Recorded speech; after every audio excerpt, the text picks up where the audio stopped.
보람된 일치고 편하고 수월한 것은 없습니다. 중요한 일일수록 치러야 할 대가는 큽니다. 기쁨으로 단을 거두기 위해서는 눈물을 흘리며 씨를 뿌려야 하는 겁니다. 이것이 자연계의 이치입니다. 오늘 성경의 느헤미야 시도도 자연계의 원리와 별반 다르지 않았습니다. 포로지 페르시아에서 돌아와 예루살렘 성벽 건축 중인 느헤미야는 밖으로는 산발락과 도비아 일당의 방해에 맞서야 했고 안으로는 귀족들의 탐욕과 가난한 백성들의 원망을 극복해야 했습니다. 느헤미야가 동족의 비참한 현실에 신경 쓰지 않았다면 페르시아 왕궁에서 아닥사스다 왕의 총애를 받으며 한평생 명예와 부귀를 누리며 살 수 있었습니다. 하지만 그는 하나님과 자기 동족을 사랑했기에 그럴 수 없었습니다. 느헤미야는 자기 기득권과 안락한 삶을 포기하고 험난한 예루살렘 귀환을 자원했고 하나님의 백성과 고난의 현장에서 함께 살았습니다. 어찌 보면 느헤미야는 바람을 일으키는 사람 같고 사서 고생하는 사람과 같았습니다. 그의 삶은 바로의 공주의 아들로 애굽 왕궁에서 자랐으나 잠시 죄악의 낙을 누리는 것보다 하나님의 백성과 함께 고난받으며 하나님의 상주심을 사모했던 모세의 삶과도 비교가 됩니다. 영국의 유명한 역사가 토머스 칼라일은 역경을 다스릴 수 있는 사람이 100명쯤 된다면 성공을 다스릴 수 있는 사람은 1명밖에 없다라는 말을 남겼습니다. 그만큼 성공할 때에, 잘 될 때에 바르게 처신한다고 하는 것은 어렵다는 말입니다. 오늘 본문에서 성공을 다스린 사람, 하나님이 주신 직업에 분명한 소명의식을 가진 사람, 느헤미야를 만나게 됩니다. 느헤미야의 삶에서 소명의식이라는 제목으로 하나님의 말씀을 받고자 합니다. 말씀을 듣는 우리 모두에게 하나님의 은혜가 임하기를 소원합니다. 먼저 느헤미야의 삶에서 발견할 수 있는 소명의식은 자기 안일보다 하나님의 나라를 생각하는 삶이었습니다. 본문 14절과 15절을 다시 보면은 또한 유다 땅 총독으로 세움을 받은 때 곧 아닥사스다 왕 제20년부터 제32년까지 12년 동안은 나와 내 형제들이 총독의 녹을 먹지 아니하였느니라 고 합니다. 느헤미야는 페르시아 제국에서 유다 총독으로 부임한 사람입니다. 그는 더 많은 돈과 더 큰 명예를 얻기 위하여 예루살렘에 온 사람이 아닙니다. 하나님 백성의 꿈을 재건하기 위해서 왔습니다. 자신의 명예보다 동족 유다 백성들이 하나님의 백성으로 살아가는 하나님의 뜻을 이루기 위하여 예루살렘에 왔습니다. 그래서 예루살렘이 평안을 찾을 때까지 총독의 녹, 세금으로 생활하는 자기 권리마저 포기했다라고 합니다. 12년 동안 말이지요. 총독으로 부임해 있는 그 기간 동안에 총독의 녹을 받지 아니했다. 그렇다고 느헤미야의 생활이 넉넉하고 재물이 넘쳐서 배부른 소리를 하거나 이상적인 삶을 산 것은 아니었습니다. 원래 사람은 가지면 더 가지고 싶어 합니다. 죄 아래서 살아가고 있는 인간의 욕심은 그런 것입니다. 하지만 느헤미야는 더 가지고 더 누리고 더 부하게 살고자 수천 리길을 넘어 예루살렘에 온 것이 아니었습니다. 그는 무너진 하나님의 나라를 세우기 위하여 예루살렘에 온 사람입니다. 이 목적을 위하여 그는 페르시아 왕궁의 권세를 내려놓고 변방 예루살렘 총독으로 부임했습니다. 그리고 총독의 권리와 특권을 포기했다고 합니다.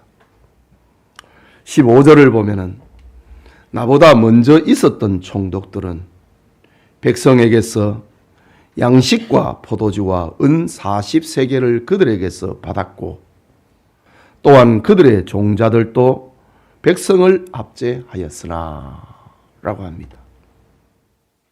느헤미야는 이전 총독들의 명예를 존중해서인지 그들의 이름을 밝히고 있지는 않습니다. 그러나 전임자들은 백성들에게 무거운 세금을 부과하고 세금 외에도 자신의 부수입으로 백성들에게 먹을 양식과 포도주까지 빼앗았다고 합니다. 그러자 총독의 하급 관리들까지 백성을 압제하고 치부를 일삼았습니다. 그러나 느헤미야는 그럴 수가 없었습니다. 이유는 15절 후반부에 나는 하나님을 경외함으로 이같이 행하지 아니하고 하나님을 믿기 때문에 하나님을 두려워하고 하나님을 사랑하기 때문에 나는 이전 총독들처럼 살 수가 없었다 라고 합니다. 느헤미야는 하나님 신앙과 동족 사랑이 자기 안위를 우선할 수가 없었다는 말입니다. 여러분, 어떤 사람을 좋아하고 사랑하게 되면은 그 사람을 닮고 싶어집니다. 음식도 닮고 취미도 닮고 심지어는 옷까지도 닮고 싶어 합니다. 이것을 상술로 이용하는 것이 유명 스타를 광고 모델로 채용을 해서 매출을 올리는 것 아닙니까? 하나님의 형상으로 지음을 받은 본래적 성품이 사랑하는 사람을 닮고 싶어 하는 겁니다. 성도들도 예외가 아닙니다. 하나님의 은혜를 받은 성도는 하나님을 닮고 싶어 하는 겁니다. 그래서 사도 바울은 에베소서 5장 1절에 너희는 하나님을 본받는 자가 되라. 하나님을 닮는 자가 되라. 라고 교인들에게 권면을 했던 겁니다. 하나님의 은혜를 받으면, 하나님의 사랑을 받으면 사랑하는 사람, 은혜 입은 사람을 닮아가고 싶어 합니다. 이게 사람의 본성이거든요. 그래서 바울은 하나님을 본받는 자가 되라 라고 교인들에게 권면했습니다. 오늘 본문의 느헤미야 역시 하나님의 성품을 닮고 싶었습니다. 본받고 싶었습니다. 나는 하나님을 경외함으로 이같이 행하지 아니했다. 백성들을 압제하고 권리를 가지고 무력을 가지고 백성들의 것을 빼앗는 그런 삶을 나는 살 수가 없었다. 하나님의 성품이 내 안에 있기 때문에 나는 그럴 수 없었다라고 합니다. 이 아침에 예배드리는 성도님, 오늘 우리는 얼마나 하나님을 닮아가고 있습니까? 전심으로 하나님을 본받고 싶다면 느헤미야처럼 하나님의 나라를 먼저 생각해야 합니다. 우리 가운데 내 행복이 침해당하지 않는 한도 내에서 주님의 일에 열심히 해야겠다 라고 생각한다면 그것은 그리스도인의 삶의 방식은 아닙니다. 여러분에게 교회를 먼저 생각하는 마음이 있습니까? 우리 중에 혹시 빚을 내어서 주님의 일을 한다고 생각을 해보신 적이 있습니까? 아이고, 목사님 무슨 그런 말씀을 하십니까? 빚을 내어 주의 일을 하고 헌금을 하다니요. 주님의 일은 여윳돈을 가지고 여유시간을 가지고 하는 거 아닙니까? 어떻게 교회 일을 그렇게 힘들고 부담스럽게 할 수 있단 말입니까? 라고 말하지는 아니합니까? 그러나 오늘 하나님을 닮아가는 느헤미야를 보십시오. 그는 하나님의 나라를 위하여서 페르시아 왕궁에 보장된 권세와 명예를 내려놓았습니다. 예루살렘에 와서는 자신의 설 권리와 특권까지 다 내려놓았습니다.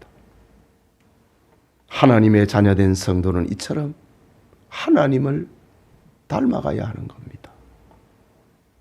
우리가 살면서 집 사고 차 살 때, 큰 병이 들 때, 자녀가 대학에 가고 결혼할 때 빚을 내거나 은행 대출을 받지 않는 네가 얼마나 있습니까?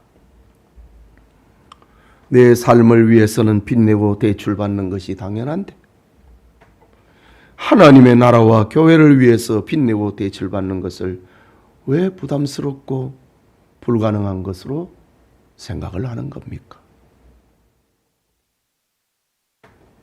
주님을 믿는다고 하면서 희생이 없으면 하나님의 나라를 위할 수가 없는 겁니다.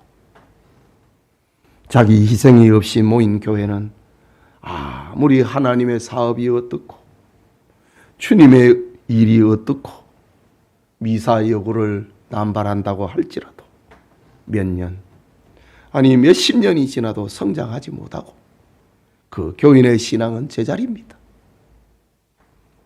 오늘 성경에 느헤미야 이전의 총독들이 그랬습니다. 느헤미야의 그 귀환은 3차 귀환이거든요. 1차 귀환에서 느헤미야가 3차로 귀환할 때까지 그 기간은 90년 가까이 됩니다. 바벨론 귀환 90년이 지났음에도 무너진 성벽에 돌 하나 쌓지 못한 걸 보십시오. 하나님을 닮아가지 아니하면, 자기 희생이 동원이 되지 아니하면 100년이 돼도 그 자리라는 말입니다. 그러나 느헤미야를 비롯한 그 시대의 사람들은 돈보다 더 귀한 것이 있다는 것을 깨달았습니다. 그것은 하나님의 백성으로 사는 거였습니다. 이방인들의 노력과 간섭 없이 성벽을 쌓아서 생명의 안전을 보호받으며 자신들의 경제 활동을 보호를 받으면서 하나님을 섬기고 예배하는 삶, 하나님 백성의 삶이 더 소중하다는 것을 알았습니다. 그래서 자신들의 안일함보다 예루살렘 성벽을 쌓아서 울타리를 만들어낸 겁니다. 예배드린 우리 영천의 성도님들도 자기 안일함보다 하나님의 나라를 생각한 느헤미야처럼 소명의식을 가진 믿음의 사람들이 되기를 축복합니다. 그게 둘째로 느헤미야의 삶을 통하여서 보여주고 있는 소명의식은 지도자의 삶을 보인 삶입니다. 지도자는 어찌해야 되는가? 앞선 자는 어떻게 해야 되는가? 교회에 무슨 일을 맡은 사람은 어떠해야 되는가? 지도자의 삶을 보여주고 있는 소명의식입니다. 본문 16절에 도리어 이 성벽 공사에 힘을 다하며, 그 앞절에는 나는 총독의 녹을 받지 아니했다. 하나님을 경외하기 때문에 나는 그럴 수 없었다. 라는 말입니다. 그리고 16절에 도리어 이 성벽 공사에 힘을 다하며 땅을 사지 아니하였고 내 모든 종자들도 모여서 일을 하였으며 라고 합니다. 느헤미야는 무너진 하나님의 나라를 재건을 하기 위해서 최선을 다했습니다. 그는 재임 기간에 12년이지요. 땅 한 평을 사지 않았다고 합니다. 성벽 봉사가 끝이 나면은 부동산 가치가 폭등하는 것은 자명한 일입니다. 부동산 정보는 누구보다도 공사 설계자인 느헤미야, 공사 시공장인 느헤미야가 잘 압니다. 그러나 느헤미야는 자기를 위하여 지위와 직분을 이용하지 않았다고 합니다. 그는 자기와 함께하는 사람들도 투기하지 못하도록 철저히 감시했습니다. 내 모든 종자들도 모여서 일을 하였으며 라고 합니다. 오늘날 일부 부정한 공무원들 같으면은 지나칠 수 없는 기회를 느헤미야와 그의 종자들은, 그의 관리들은 그 기회를 이용하지 않았다고 합니다.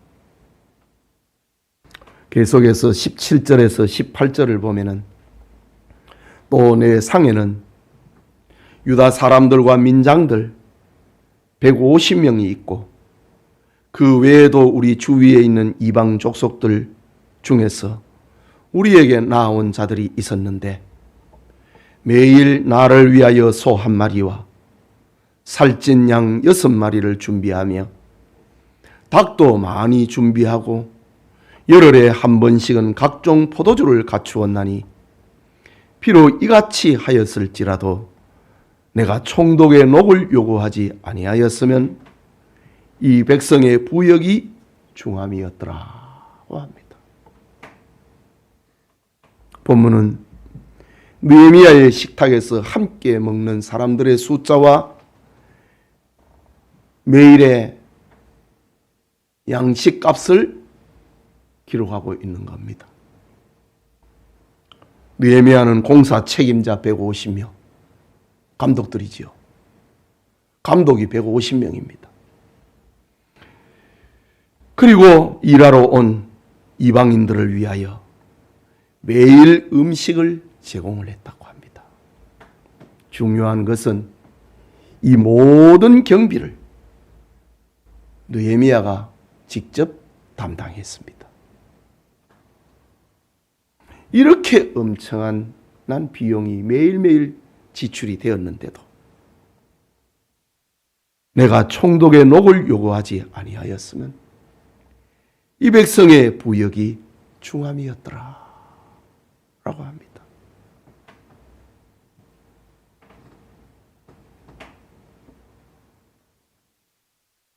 물론 느헤미야가 바사제국의 왕의 술관원으로 있었기 때문에 큰 부자였으면 틀림없습니다. 하지만 아무리 재력이 있어도 매일 이렇게 엄청난 경비를 쓴다고 하는 것은 그거는 쉬운 일이 아닙니다. 아니 불가능한 일이라고도 생각할 수가 있습니다. 12년 동안 말입니다. 그렇다면 느헤미야가 이 큰 희생을 아끼지 않았던 이유가 무엇이었을까? 느헤미야에게 무엇이 있었기에 총독의 녹을 요구하지 아니하고 공적 경비로 사용하지 아니하고 사비를 들여갖고 이 큰 일을 했을까? 그 답은 15절 후반부에 나는 하나님을 경외함으로 라고 합니다. 하나님을 사랑했기 때문에. 하나님 사랑이 자신의 전부를 희생할 수 있었다는 말입니다. 또 18절 후반부에 보면은 이 백성의 부역이 중함이었더라고 합니다. 하나님의 백성, 동족들의 고생과 아픔에 나도 참여해야지. 인부들은 매일같이 저렇게 일을 하는데 나도 저들의 희생에 참여해야지. 내가 희생할 수 있는 게 뭘까? 내가 지금까지 페르시아 제국에서 돈을 벌었고 명예를 얻었다. 이때를 위해서 서야지. 이 백성들의 부역이 중함이었더라. 부역. 매일같이 소환이 돼갖고 일을 하는 걸 부역이라고 안 합니까? 월급 받고 일하는 걸 부역이라고 안 하잖아요. 고대 사회에는 그냥 권력자가 소환을 하지요, 백성들을. 그래서 성을 쌓고 운하를 파고 길을 내고 이리 하지 않습니까? 나도 이 백성들처럼 나도 희생한다 이거지요. 동족을 사랑하는 마음이 그 엄청난 경비를 지출을 했다. 하나님의 영감으로 본서를 기록을 하고 있는 느헤미야는 하나님의 나라를 위하여 앞선 자의 자세가 어떠해야 하는지를 우리에게 교훈하고 있는 겁니다. 그러면서 19절에 내 하나님이여 내가 이 백성을 위하여 행한 모든 일을 기억하사 내게 은혜를 베푸시옵소서. 노동하고 세금을 내고 또 부수익까지 착취를 해야 되는 그런 삶을 살지 않고 느헤미야 자기가 희생을 합니다. 그러면서 느헤미야의 말 내가 이 백성을 위하여 행한 모든 일을 기억하사 내게 은혜를 베푸시옵소서 라고 합니다.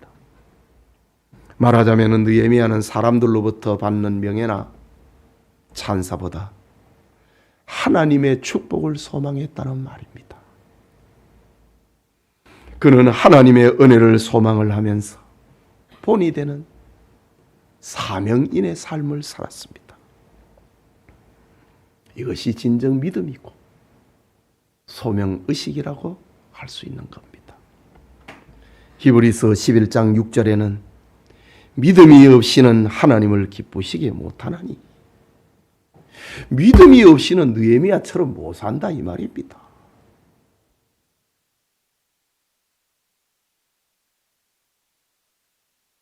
나는 하나님을 경외함으로 백성들의 것을 빼앗을 수 없었고 압제할 수 없었다. 나는 하나님을 믿기 때문에 내가 할 수 있는 일을 했다. 믿음이 없이는 하나님을 기쁘시게 못하나니 하나님께 나아가는 자는 반드시 그가 계신 것과 또한 그가 자기를 찾는 자들에게 상 주시는 이심을 믿어야 할지니라. 느헤미야는 하나님을 믿었기 때문에 하나님 내가 이 백성을 위하여서 행한 일을 하나님 기억하옵소서. 그리고 종에게 은혜를 베풀어 주옵소서. 상 주시는 이심을 믿어야 할지니라. 이게 믿음이라는 거지. 오늘날 교회를 세워가는 목사와 장로가 이런 자세를 가져야 됩니다. 집사와 권사, 부서의 위원장이나 전도의 회장, 구역장 역시 하나님을 사랑하고 하나님의 은혜를 소망하며 섬김과 희생의 본을 보여야 하는 겁니다. 여러분, 순교자의 피 흘림을 통하여서 선교의 문이 열립니다. 목사와 장로, 일꾼된 권사와 집사의 희생을 통하여서 교회가 세워진다는 것을 잊지 말아야 됩니다.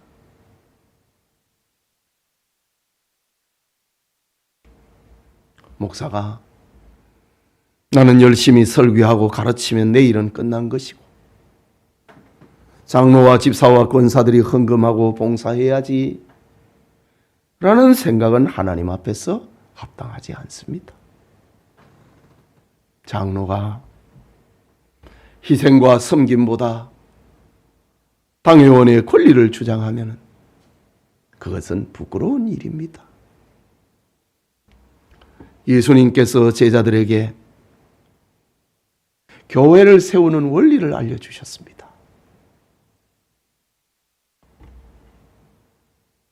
누가복음 22장 27절에 나는 섬기는 자로 너희 중에 있노라.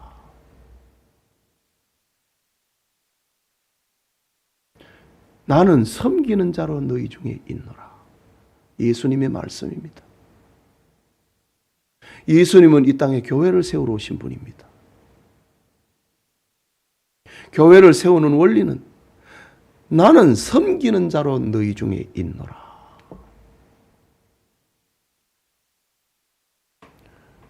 마태복음 23장 11절과 12절에는 너희 중에 큰 자는 너희를 섬기는 자가 되어야 하리라. 앞선 사람은 섬기는 자가 되어야 교회가 된다. 누구든지 자기를 높이는 자는 낮아지고 누구든지 자기를 낮추는 자는 높아지리라.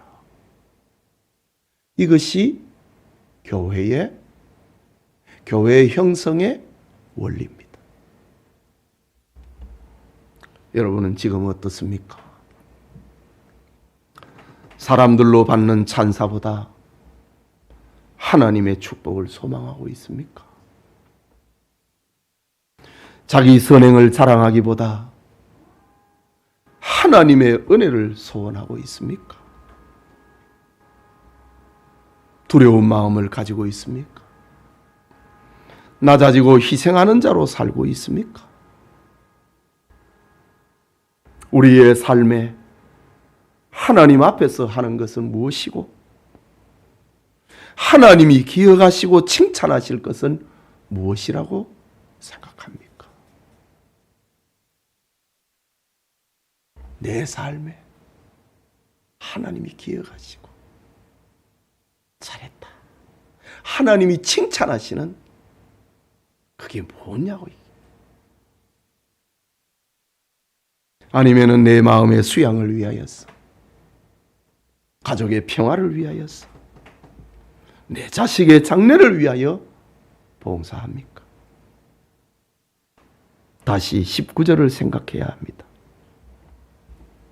내 하나님이여, 내가 이 백성을 위하여 행한 모든 일을 생각하시고 내게 은혜를 베푸시옵소서. 하나님 앞에서 해야 된다는 말이지. 이런 삶이 바로 하나님의 얼굴 앞에서, 유명한 종교개혁의 원리 코람데오, 하나님의 얼굴 앞에서 하나님이 기억하시면 족하다. 그런 복음성가도 있잖아요. 나는 하나님의 칭찬을 기다린다. 하나님의 상을 기다린다. 그래서 아까 불렀던 찬송처럼 이름도 없이 빛도 없이 여러분의 섬김과 희생을 하나님이 기억하시고 하나님이 은혜를 베푸시는 그런 우리 교우들이 되기를 축복합니다. 사랑하는 영천의 성도 여러분, 교회는 예나 지금이나 하나님의 일을 빙자하여 자기 이익과 자기 만족을 먼저 생각하는 이들이 있습니다. 반면에 느헤미야처럼 먼저 하나님의 나라를 생각하고 희생하고 섬기는 사람들이 있습니다. 그것을 결정하는 기준은 하나님 앞에서 라는 신앙입니다. 믿음입니다.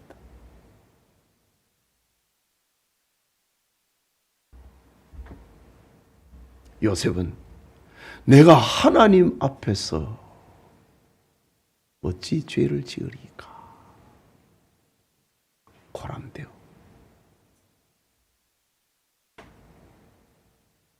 하나님 앞에서 그것이 우리의 신앙을 건강하게 만드는 겁니다. 그리스도인의 소명의식이란 삶의 목적이 재물과 명예가 아니고 하나님의 나라를 세우는 것이어야 합니다. 사사로운 욕심이 아니라 하나님의 나라를 먼저 생각하는 겁니다. 건강한 교회는 느헤미야처럼 하나님의 나라를 위하여 희생하는 사람들이 중심이 되어야 됩니다. 교회는 희생하고 섬기는 사람이 중심이 돼야지 원망하고 불평하는 사람이 교회의 중심이 되면 절대로 안 됩니다.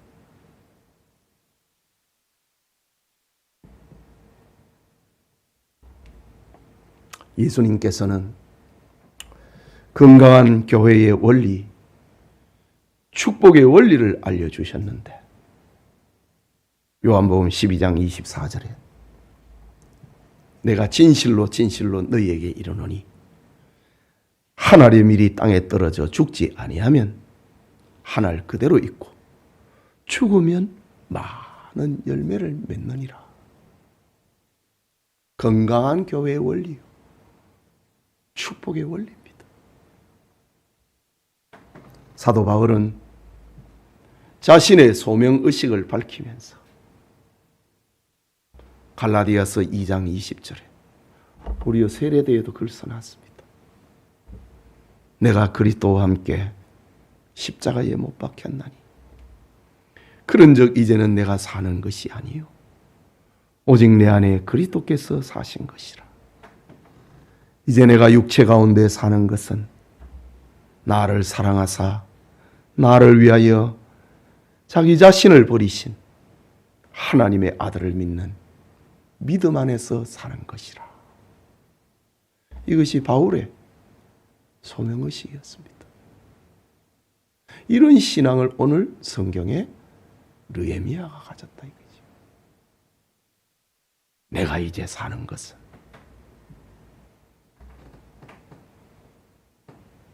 나를 사랑하사 나를 위하여 자기 자신을, 자기 몸을 버리신 하나님의 아들을 믿는 믿음 안에서 사는 것이라. 이런 삶을 오늘 느헤미야가 우리에게 보여주고 있습니다. 느헤미야처럼 하나님이 부르시고 하나님이 세우셨다는 분명한 소명의식을 가지고 자기 희생을 통하여서 많은 열매를 맺는 성도님들이 다 되시기를 축복합니다. 우리 같이 기도합시다. 말씀을 생각하고.